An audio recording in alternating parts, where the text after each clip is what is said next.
Bonjour à tous, bienvenue dans votre chaîne Maths et Physique en poche. Aujourd'hui, dans cette séance, je vais faire bien sûr une révision globale sur le nombre complexe. Bien sûr, cette leçon s'intéresse aux étudiants de la deuxième année baccalauréat.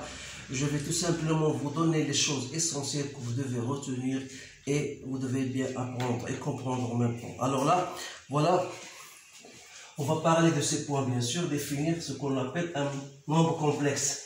Donc, un nombre complexe appartenant à l'ensemble des nombres complexes peut s'écrire sous la forme suivante. ZA plus IB. Avec A et B, bien sûr, ce sont des réels. Alors là, A s'appelle la partie réelle de nombre complexe. B s'appelle la partie imaginaire de Z. Alors là, si A égale à 0, on aura Z égale à IB. On parle dans ce cas d'un imaginaire pur. Si B cette fois-ci égale à 0, alors Z égale à A. On parle de ce qu'on appelle un complexe réel. Alors voilà, une fois qu'on a bien vu la notation d'un nombre complexe, comment on peut le représenter dans un repère orthonormé. Alors là, vous devez savoir que pour un point quelconque M d'affixe de coordonnées A et B, on va passer à une autre notation en disant que M d'affixe Z. Alors pour la représenter, voilà, voilà le point M. Il est de coordonnées, bien sûr, voilà, A et B. Voilà l'axe des réels, voilà l'axe des imaginaires. Alors là, pour positionner ce point M, on aura besoin de deux choses. Premièrement, le module OM, c'est-à-dire qu'on va la noter comme ça. Et OM en module, c'est bien OM, c'est bien on note égal à R, c'est-à-dire cette distance-là, OM c'est la distance, OM c'est égal à R. Donc pour positionner, j'ai dit, le point M, on aura besoin de cette distance-là, et en plus de ça, on aura besoin d'un certain angle d'état que fait l'axe des réels avec OM. Donc cet angle d'état, c'est ce qu'on appelle l'argument du nombre complexe Z. Alors, bien sûr, on a bien choisi le sens positif contraire à celui des aiguilles des montres. Alors, on note d'état, c'est l'argument de Z, et R, c'est le module d'OM. Alors, une fois que vous avez ceci, on va passer à autre chose. Par exemple, si je voudrais noter ou bien positionner le nombre complexe A moins IP. Moins A moins IB, c'est ce qu'on appelle Z bar, c'est-à-dire c'est le conjugué du nombre complexe Z égale à A plus IB. Donc il aura deux coordonnées, Z bar, il aura toujours A, mais il aura moins B, c'est-à-dire voilà moins B. Donc on aura bien sûr Z bar, voilà, sera M prime Z bar. Donc, pour positionner ce point-là, on aura besoin bien sûr d'un certain angle d'état. Et R, c'est toujours le même R que OM. C'est-à-dire que le module de Z, c'est aussi le module de Z bar égal à R. Donc, la première des propriétés qu'il faut retenir, c'est que le module de Z égal à module Z bar est égal au module de R. Si par contre, je voudrais positionner moins Z, donc moins Z sera égal à moins A, moins IB. C'est-à-dire, il aura, bien sûr, voilà moins A, voilà moins B. Donc voilà le point M seconde, moins Z. Alors là, pour positionner ce point-là, on aura besoin d'un certain angle d'état. Regardez bien. Donc ce angle d'état, c'est quoi? Donc c'est-à-dire que l'argument de moins Z égale à quoi? Égale à d'état plus pi. Voilà, plus pi. Donc l'argument de moins Z égale l'argument est égal à delta plus pi. Delta, c'est l'argument de z. Alors que l'argument de z bar égale à moins delta. C'est-à-dire est égal à moins argument de z.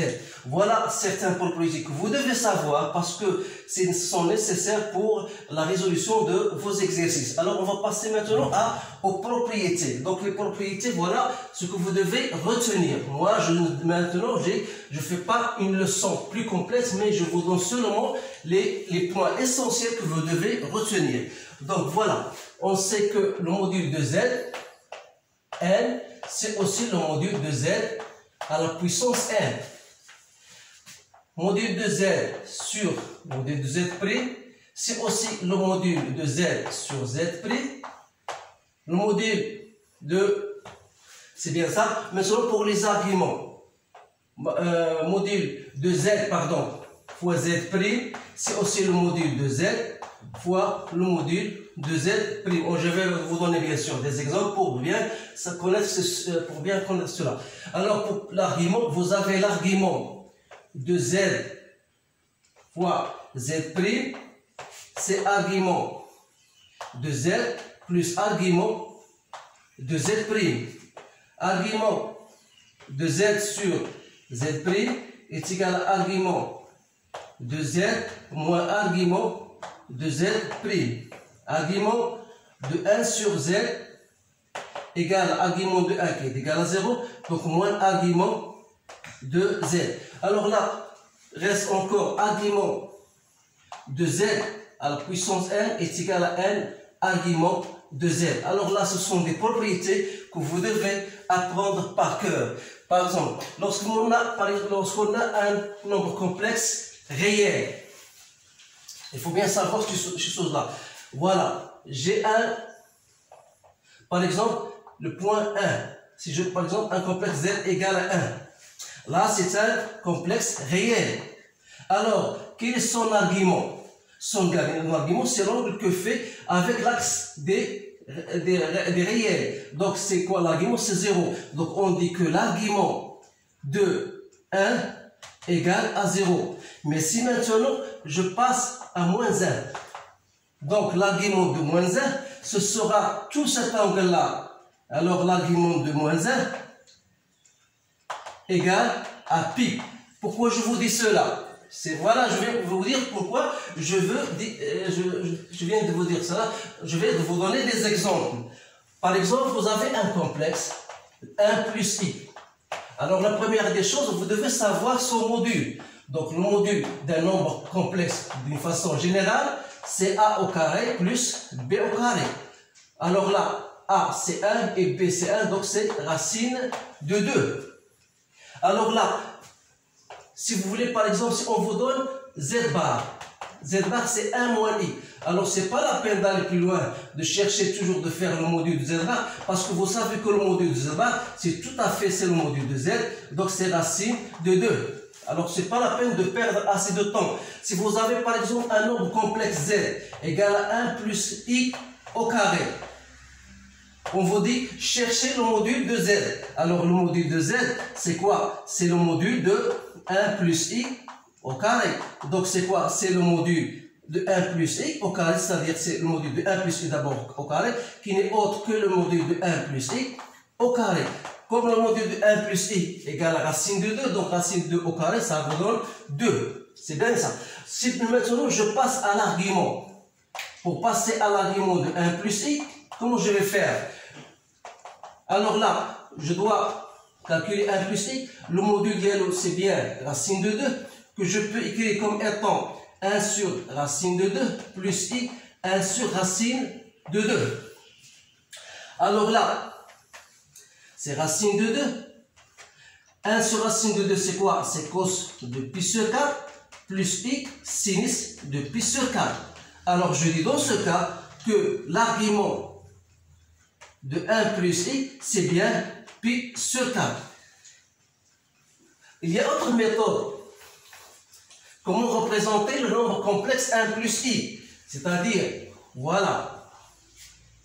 Donc, 1. Donc, i, 1 1 plus, voilà, Z. Donc, la partie réelle, c'est 1 et la partie imaginaire, c'est 1. Donc, voilà le nombre complexe Z, que je peux représenter par le point M. Donc, vous savez bien sûr que ça, c'est un angle droit. Et ce vecteur-là, que j'appelle U, ou bien OM, comme vous voulez, ça représente la médiatrice de l'angle droit. Donc, s'il s'agit ça, c'est pi sur 2. Donc, cet angle-là sera pi sur 4. Voilà comment je comprends les choses. Donc, voilà, je voudrais comment faire comprendre le nombre complexe. C'est pas la peine d'apprendre par cœur sans rien comprendre. Alors là, l'argument de Z, c'est n'est autre que l'angle que fait l'axe des abscisses avec le vecteur OM.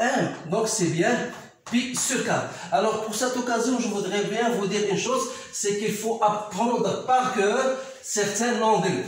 Alors là, c'est obligatoire. Bien sûr, voilà, vous avez un angle d'état, vous avez pi sur 6, pi sur 4, pi sur 3, pi sur 2, et même pi.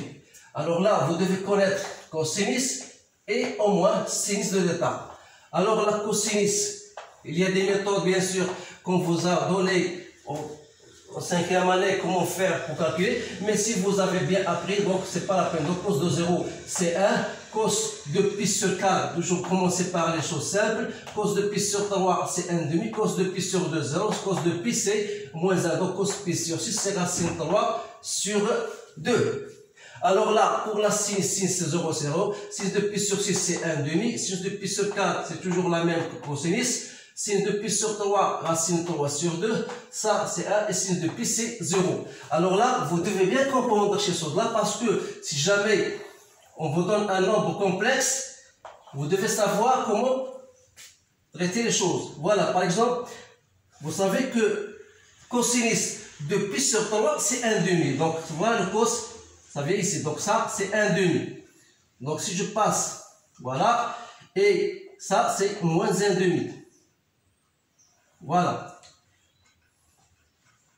Donc, ça veut dire quoi? Ça veut dire que ce point-là, c'est pi sur 3. Ce point, c'est 2 pi sur 3, 3 pi sur 3, 4 pi sur 3 et 5 pi sur 3. Alors, toujours, je viens dans ce sens-là. Alors, si je voudrais, dans l'autre sens, pi sur 3 n'est autre que moins pi sur 3. 2 pi sur 3 n'est autre que moins 2 pi sur 3. Alors, moins 2 pi sur 3, c'est 4 pi sur 3. Ça dépend du sens choisi. Alors là, si je voudrais, par exemple, sinus, pour le sinus, je sais que le sinus de pi sur 6, c'est 1,5. Donc, si je fais, voilà, voilà. Donc, je m'excuse parce que je n'étais pas d'accord, mais je peux même bien dessiner. Alors là, cet angle, c'est pi sur 6. Pi sur 6, voilà. Donc, pi sur 6, 2 pi sur 6, 3 pi sur 6, qui n'est autre que pi sur 2. 3 pi sur 6, 4 pi sur 6, il y a ici 5 pi sur 6. 6 pi sur 2, il y a 7 pi sur 6. 9 pi sur 6, 10, voilà, 11 pi sur 6. Donc, pi sur 6 n'est autre que moins pi sur 6. Pi sur 2, ou bien moins pi sur 2, 5 pi sur 6, voilà, moins 5 pi sur 6. Donc voilà, vous devez bien sûr savoir comment manipuler ces différents angles donc, sur un cercle, bien sûr, trigonométrique. Parce que cela va vous aider, bien sûr, comment savoir déterminer l'argument d'un nombre complexe. Voilà, je vais vous donner un autre exemple. Supposons qu'on va donner z égale racine de 3 moins i. Alors le module de z, c'est quoi? C'est 3 plus 1, ça fait 4, et racine de 4, ça fait 2. Alors je peux écrire z comme étant égal à 2, racine de 3 sur 2, moins 1,5 i. Alors là, une fois je vois ici, donc je dois utiliser ce qu'on appelle le cercle trigonométrique, parce qu'il va m'aider bien sûr à trouver facilement l'argument bien sûr de ce complexe-là. Donc ici vous avez ça, c'est la forme qu'on appelle la forme, bien sûr, la forme algébrique, la forme trigonométrique. C'est-à-dire on va le mettre sous la forme R cos de θ plus I sinus de θ. Alors là, ça veut dire que vous avez cosinus de θ, c'est racine 3 sur 2, et vous avez le sinus, c'est moins 1,5. Donc voilà 1,5, voilà moins 1,5. Donc le sinus doit être égal à moins 1,5. Mais le cosinus doit être égal à racine de 3 sur 2. Donc c'est pi sur 6. Donc voilà bien. Donc c'est pi sur 6. Le sinus de pi sur 6, bien sûr, c'est 1,5. Mais moi, je voudrais l'inverse, c'est-à-dire moins 1,5. Donc pi sur 6, donc je dois prendre quoi? Je dois prendre moins pi sur 6. Parce que le sinus de moins pi sur 6 va me donner moins 1,5. Et le cosinus, bien sûr, de pi sur 6, on voit, c'est bien le cosinus de moins pi sur 6. Donc l'angle que je dois trouver, c'est moins pi sur 6. Ce qui prouve que Z n'est autre, son module sur 2, et son argument, c'est bien moins pi sur 6. Voilà comment je fais pour déterminer l'argument et le module. Ça, c'est une forme algébrique. Enfin, pardon, c'est la forme trigonométrique. Par contre, la forme algébrique, c'est-à-dire, c'est bien, voilà la forme algébrique, vous écrivez dessus la forme A plus IB. Donc la forme trigonométrique, elle reste aussi la forme exponentielle. Alors là, qu'est-ce que je fais? Tout simplement, j'écris sur la forme R exponentielle de I θ. Avec R, bien sûr, strictement supérieur à 0. Il faut bien faire attention à cela. Donc Z, j'écris 2 exponentielle de I moins pi sur 6. Voilà. Ça s'appelle la forme trigonométrique. Donc il faut bien savoir ce que veut dire la forme algébrique, la forme trigonométrique et la forme exponentielle. Maintenant, je peux changer, parce qu'il y a des étudiants, bien sûr, qui trouvent, une fois vous lui changez, bien sûr, ils se trompent. Par exemple, si je vous dis, par exemple, racine 3 fois au carré. Alors là, quel sera le module de Z? Le module de Z, c'est bien le module de racine 3 qui est égal à 2 à la puissance 2. Donc c'est 4. Alors que argument de Z, c'est quoi? C'est 2 fois argument de racine de 3 moins I. C'est-à-dire c'est 2 fois moins pi sur 6. Donc c'est moins pi sur 3. Voilà, ce sont des choses qu'il faut s'habituer à faire sans bien sûr s'étonner de la façon dont est écrit le nombre complexe. Donc on a parlé bien sûr de la forme algébrique, la forme trigonométrique, la forme exponentielle. Ce sont des choses là que vous devez savoir bien sûr parce que ce sont des questions qui se posent très rarement, qui se posent vraiment dans les examens. Donc le cercle trigonométrique, on a parlé du cercle trigonométrique. Maintenant on va parler des changements, bien sûr. On va parler de ce qu'on appelle la translation, la rotation et l'homothétie. Alors là, pour la translation, ce que veut dire la translation, vous avez un point M d'affixe, bien sûr Z. On va changer du point 1 à un autre point 1' d'affixe Z', d'une certaine translation qui y a pour vecteur U. Alors là, ça veut dire quoi? Ça veut dire que dans ce cas, qu'on aura M'' égal à U.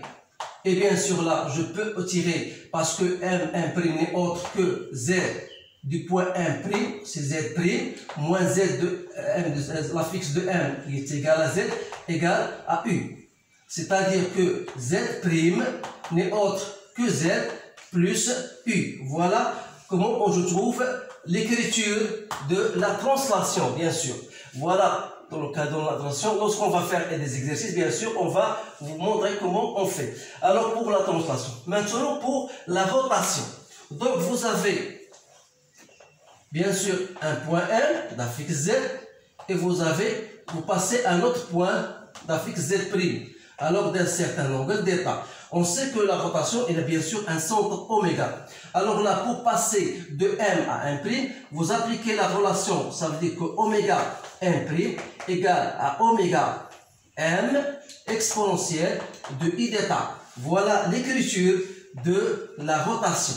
C'est-à-dire, oméga 1' n'est autre que Z', l'affixe de oméga, on la note oméga, égale à Z moins oméga exponentielle de I d'état. Par exemple, je vais vous donner un exemple. Alors là, si on vous donne par exemple un nombre complexe Z, toujours le même exemple, et on vous dit qu'un point A, bien sûr, on va passer à un point B. Alors A, il a bien sûr, on compose ZA, il a une affixe ZB. Alors toujours on veut la translation, la translation U, bien sûr, qui égale, pardon, que je note 1 plus U. 1 plus U. Alors là, vous écrivez AB égale à U, c'est-à-dire que Z de B moins Z de A est égal à U. Alors si vous voulez trouver Z de B, alors là c'est ZA plus U. Alors là, vous connaissez, il suffit de remplacer. Maintenant, on va passer à ce qu'on appelle l'homoticie. L'homoticie, bien sûr, voilà, c'est un changement d'un point 1, par exemple. J'ai un point 1, il faut toujours s'habituer à faire des dessins, ça sera plus simple. Et vous avez, bien sûr, l'homoticie toujours, elle a un centre que j'appelle oméga, ou bien A, ou bien peu importe, j'appelle pour différencier de la j'appelle A. Alors, qu'est-ce que je dis? Alors, l'homoticie qui fait remplacer M en M', on dit que, voilà, H de M égale à M', ça veut dire que A M' égale à K A M. K, c'est le coefficient, bien sûr, de l'homoticie. Alors là, ça veut dire que Z' moins ZA égale à K, Z moins ZA. Autrement dit, Z', c'est l'image, bien sûr, de M, n'est autre que ZA plus K, Z moins ZA. Voilà comment on cherche, bien sûr, l'affixe d'un point M', image d'un point M par homoticie.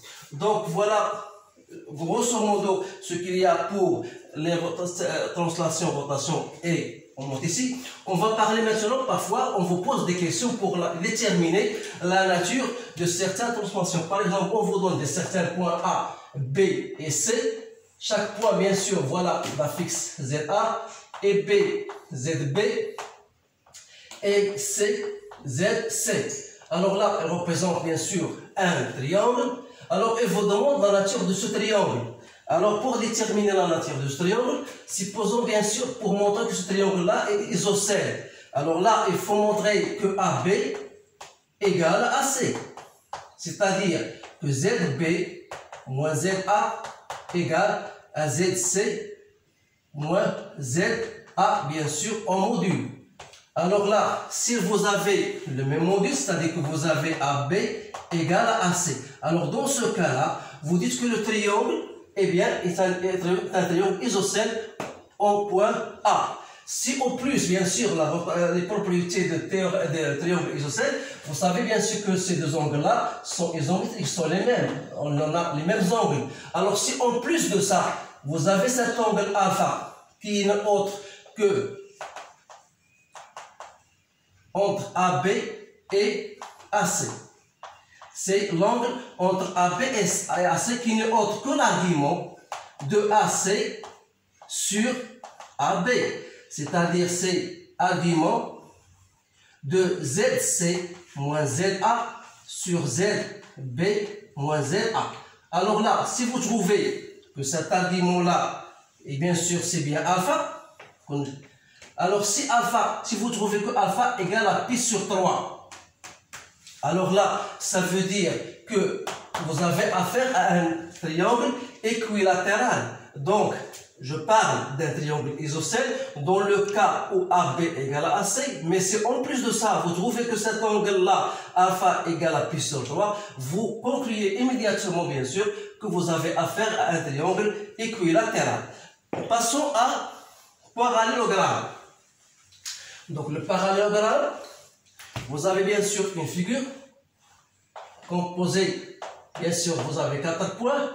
Chaque point, bien sûr, a son affixe. Alors, pour montrer, bien sûr, que vous avez affaire à un parallélogramme, ou bien vous montrer que les diagonales se coupent ont un même point I, c'est-à-dire que la diagonale AC et BD ont le même milieu, alors là, bien sûr, c'est pour vous rappeler que le milieu I, il a deux composants, bien sûr, il a son affixe ZI.